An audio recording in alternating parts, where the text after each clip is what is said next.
బూతులు తిట్టే వాళ్లకు ట్యాక్సులు వేస్తే వైసీపీ నేతల నుంచి వేల కోట్లు ప్రభుత్వానికి ఆదాయం వస్తుందని జనసేన అధినేత పవన్ కళ్యాణ్ అన్నారు.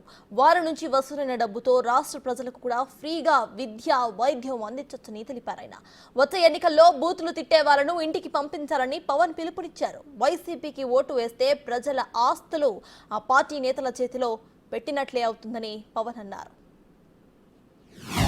నోరు పారేసుకునే ఎమ్మెల్యేకి నోరు కట్టడి చెయ్యాలి అంటే మనకి వెనిగళ్ల రాము గారు ఎమ్మెల్యే అభ్యర్థిగా ఉండాలి. ఇప్పుడు నాకు నాని పాల్కి వాళ్ళ గారు ఉన్నారు. ఆయనకి నేను ఏకలవ్య శిష్యుడిని. ఆయన పుస్తకాలు చదువుకొని ఎదిగాను.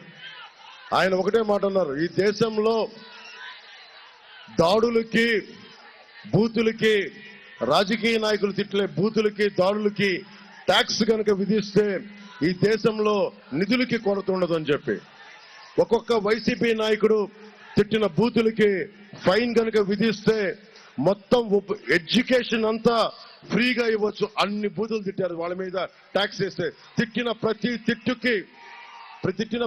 తిట్టుకి కనుక ట్యాక్స్ వేయగలిగితే మనకి విద్య ఉచితంగా వచ్చేస్తుంది. 2014 నుంచి 2019కి దశాబ్దం అయిపోయింది. ఈ ఎన్నికలు మీరు చాలా జాగ్రత్తగా మీరు ఆలోచించి ఓటేయాలి.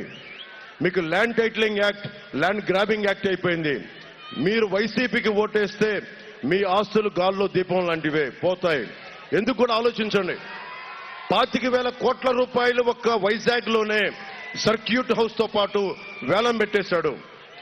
చెప్పిన మాట ఏది అతను నెరవేర్చుకోలేదు. అబద్ధాలు కోరు. ఈరోజు చెప్తున్నాడు మీకు మంచిదంటా ఉన్నాడు. కానీ వచ్చి ఒకవేళ ఓటేసి అతను మీరు వేద్దామని అనుకుంటే మటుకు మీ ఆస్తుల్ని మీరే కూర్చొని గాల్లో పెట్టినట్టు పోతాయి. అందుకని వైసీపీ మద్దతుదారులకి మరీ చెప్తున్నా, మీరు ఎస్సీలు కావచ్చు, ఓసీలు కావచ్చు, బీసీలు కావచ్చు, ఎస్టీలు కావచ్చు, మైనారిటీలు కావచ్చు, ఎవరైనా సరే వైఎస్ జగన్ కనుక, వైసీపీ కనుక మీరు ఓటేస్తే మీ ఆస్తులకి మీరే హక్కు తీసేసుకుంటున్నారు. అందుకని దయచేసి ఆలోచించుకోండి. మీరు కూడా మీ అందరికీ వీటన్నిటికంటే మించి పనిచేసే వాళ్ళం, బూతులు తిట్టేవాళ్ళం కాదు.